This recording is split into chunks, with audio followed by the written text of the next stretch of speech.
Fala pessoal, acredito que vocês tenham acompanhado os noticiários e até mesmo nas redes sociais a divulgação de como está a situação da dengue aqui no nosso país, né, no Brasil. Não somente no Brasil, mas na América Latina nós estamos tendo um aumento dos casos de dengue. No dia 20 de fevereiro foi divulgado um novo boletim epidemiológico pelo Ministério da Saúde informando que a quantidade de casos graves de dengue no ano de 2024, comparados aos casos graves de dengue 2023, cresceu quase que 200%. E quais são os fatores que têm colaborado para esse aumento absurdo da dengue em nosso país? É o que a gente vai tentar discutir ao longo do vídeo de hoje. Então, coloca sangue no olho, café na xícara e vamos aprender sobre dengue. Primeiro de tudo, a dengue ela é uma arbovirose. O que é uma arbovirose? É uma doença que tem como vetor um artrópode, que no caso da dengue é o mosquito Aedes aegypti. Lembrando que os artrópodes eles são classificados por terem apêndice articulados, né? E um exoesqueleto de quitina que os protege contra a desidratação.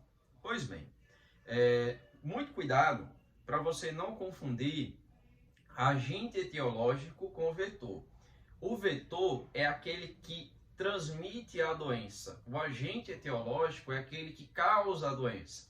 Então, o vetor da dengue é o mosquito Aedes aegypti.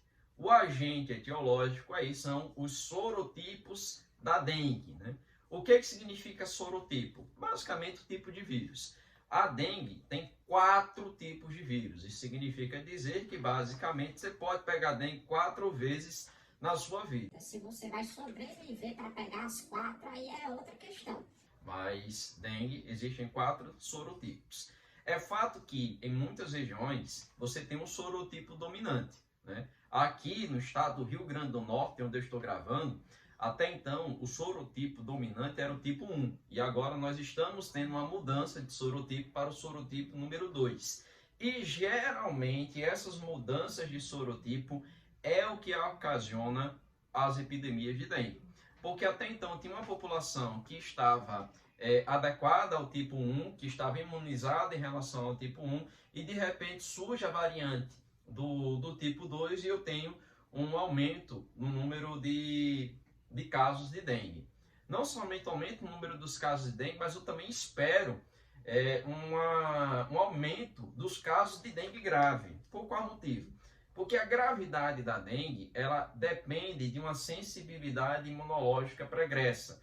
Então, a partir do momento que você contraiu dengue, por exemplo, do tipo 1, e adoece novamente com a dengue do tipo 2, o seu sistema imunológico ele já vai estar sensibilizado à dengue. Então a resposta imunológica ela vai ser maior, eu vou ter uma resposta inflamatória maior, consequentemente eu tenho uma maior probabilidade de desenvolver a dengue na sua variante mais grave, que é a dengue do tipo hemorrágica, tá?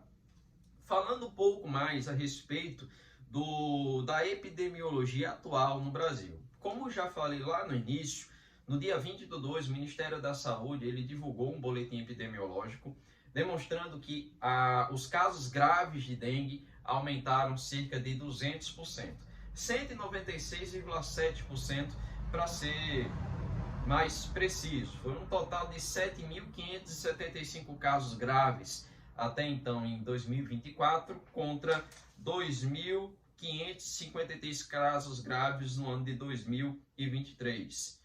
Casos prováveis de dengue, nós já passamos a média de 500 mil de casos. Estamos com 688.461 casos de dengue. O Ministério da Saúde não definiu se eram casos confirmados ou suspeitos, mas de qualquer modo é um número bastante considerável, 3 vezes o número para o mesmo período do ano de 2023. Somente nas 7 primeiras semanas do ano de 2024, tivemos 122 óbitos ocasionados pela dengue. Os 5 estados mais afetados pela dengue, em ordem decrescente de casos, são Distrito Federal, São Paulo, Minas Gerais, Paraná e o estado do Goiás. Falando mais a respeito das etapas, né, da dengue, porque veja só, a dengue, ela tem... O carro passando. Logo dois carros, mas voltando. Processo pedagógico. A dengue, ela tem 3 etapas. Você tem a etapa febril, a etapa crítica e a etapa de recuperação. Não necessariamente o paciente ele vai passar por essas 3 etapas, mas elas têm algum padrão que a gente precisa observar.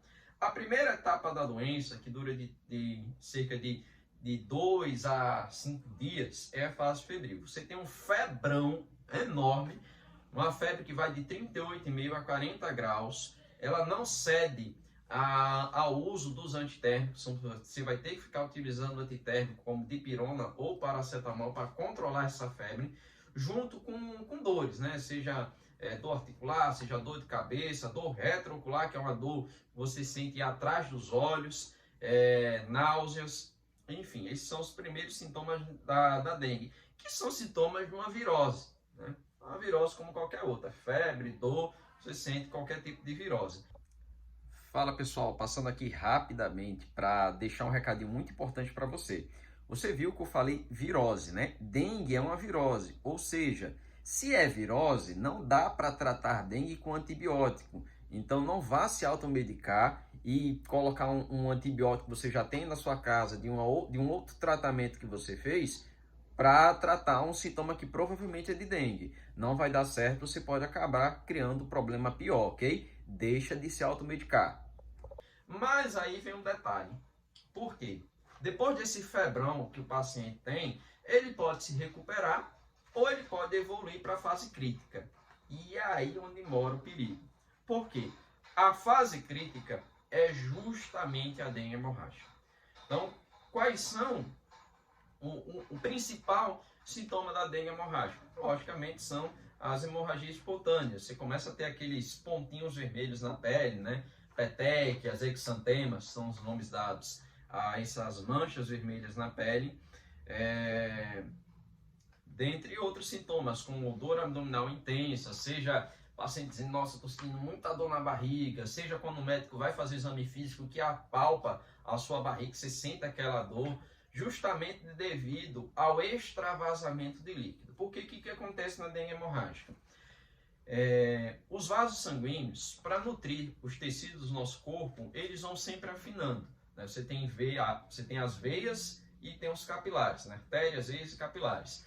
Os capilares, eles são vasos bem finos, que vão permitir a passagem de algumas substâncias do vaso sanguíneo aos tecidos, para realizar justamente a nutrição. Porém, não é tudo que deve passar, mas essa permeabilidade que os vasos exercem, ela fica comprometida e eu acabo perdendo plasma, eu acabo perdendo albumina, eu acabo perdendo hemácias. E aí todo esse líquido que vai extravasando, que era para estar dentro dos vasos e acaba extravasando para o meio do corpo, você acaba edemaciando o organismo. Aí surge sintomas como, por exemplo, o ascite, que é aquela barriga bem distendida, o derrame pleural, basicamente o pulmão ficar afogado em secreção, derrame pericárdico, dentre outros sinais, né? Isso pode gerar, inclusive, sinais hipovolêmicos, né? Sinais de choque hipovolêmico, que é basicamente o sinal de hemorragia. E aí eu tenho um caso grave de dengue. E aí essa fase ela vai durar do 3º ao 6º dia, e aí o paciente entra em fase de recuperação. A fase de recuperação, ela demanda tanta atenção quanto a fase crítica. Por qual motivo? Principalmente em quem tem problema cardíaco. Porque o líquido saiu, ok, mas se ele saiu, ele também vai voltar. Então eu começo a ter a probabilidade de desenvolver doenças relacionadas a síndromes congestivas, né? Então vai haver aquela ruma de coisa que saiu do vaso sanguíneo, começa a retornar, e aí eu tenho um congestionamento. Então essas síndromes congestivas, elas podem começar a surgir ocasionando tanto a insuficiência cardíaca como o edema agudo de pulmão. Então, também é algo que tem que ser observado. Se o paciente ele chega com algum sinal de fase crítica, aí não tem discussão, meu amigo, são 48 horas de internação na UTI, porque esse paciente ele vai precisar de um acompanhamento mais próximo da equipe médica, né? Então, é preciso ter vaga em UTI para acomodar esses pacientes. Então, a essa altura, você já está entendendo que dengue não é uma coisa que você possa brincar. Dengue é uma doença potencialmente grave, você tem que ter muito cuidado. Um dos problemas que nós temos aqui no Brasil é a questão da automedicação. Não somente no Brasil, mas na sociedade como um todo, muitas pessoas se automedicam, né? Seja pela dificuldade de ter acesso ao médico, seja por qualquer outro motivo. A automedicação, principalmente em relação aos casos de dengue, é algo potencialmente perigoso. Por qual motivo? Você pode acabar tomando algum medicamento, estando com dengue, e esse medicamento vai desenvolver em você a dengue hemorrágica, né? Principalmente medicações que fazem aquele popular afinar o sangue, né? Medicações que comprometem ou dificultam o funcionamento renal, como por exemplo o AS, né? Que é o ácido acetil salicílico, anti-inflamatórios não esteroides, como ibuprofeno, mesolida, corticoides como prednisona, dexametasona. São medicações que a população acaba tendo acesso e quando percebe algum dado sintoma, acaba fazendo uso desse medicamento que pode acabar gerando o desenvolvimento da dengue na sua forma mais grave. Então, se você está tendo sintomas como uma febre muito alta, ânsia de vômito, né, náusea, querendo vomitar, dor abdominal, e você está em uma região que está com casos potenciais de dengue, está com focos de dengue, minha recomendação é que você procure o atendimento médico, seja na unidade básica de saúde, seja nas unidades de pronto atendimento, mas procure atendimento médico, não vá se medicar sozinho. Teve febre, dor retroocular, que é aquela dor atrás dos olhos, uma dor de cabeça terrível. Cara, não faz mal procurar o atendimento médico, não. Vai lá, se consulta com o médico, faz o teste da dengue, porque a gente não está em um momento para brincadeira, não. E nós precisamos, já que é uma doença que ela tem como transmissão um vetor, que é o mosquito Aedes aegypti, que é uma espécie invasora, qual que é a melhor medida profilática? Controle da população do mosquito. E aí vem a nossa responsabilidade de cidadão. Então eu convoco você a dar uma voltinha no seu quarteirão, que com certeza você vai identificar potenciais focos para a proliferação do mosquito da dengue. Principalmente que algo que consiga gerar água parada, garrafa de vidro, tampinha de garrafa, aqueles lixões, né? O pessoal joga qualquer coisa no meio da rua, terrenos que não estão com a sua limpeza em dias, né? Então tudo isso colabora com a ampliação da população de mosquitos. Você cria um ambiente favorável para a proliferação do Aedes aegypti, consequentemente você acaba ampliando a probabilidade da sua casa ou da casa do seu vizinho se tornar um foco do mosquito Aedes aegypti. Inclusive, esse mosquito é danado. Ele desenvolveu hábitos que possibilitam a ele a maior infecção. Por exemplo, ele costuma picar as pessoas no início da manhã e no finalzinho da tarde. Por quê? Durante o dia, a maior parte da população está fora, que está trabalhando. Então, como ele é um mosquito de ambiente residencial, ele não voa para muito longe. Se você desenvolveu dengue, com certeza o foco desse Aedes aegypti que ele picou está bem pertinho da sua casa. Por que ele não vai para muito longe? Entendem? Então, controle da população do Aedes aegypti é algo que é fundamental. Lembrar que o mosquito Aedes aegypti, ele não transmite somente a dengue. Ele transmite dengue, chikungunya, zika, febre amarela urbana. Então é um mosquito bastante problemático. Inclusive o nome dele significa odioso do Egito. Daí você tira o quão admirado ele era no seu ambiente comum, né? No seu ambiente natural, que seria a África. Então, cara, não vacila.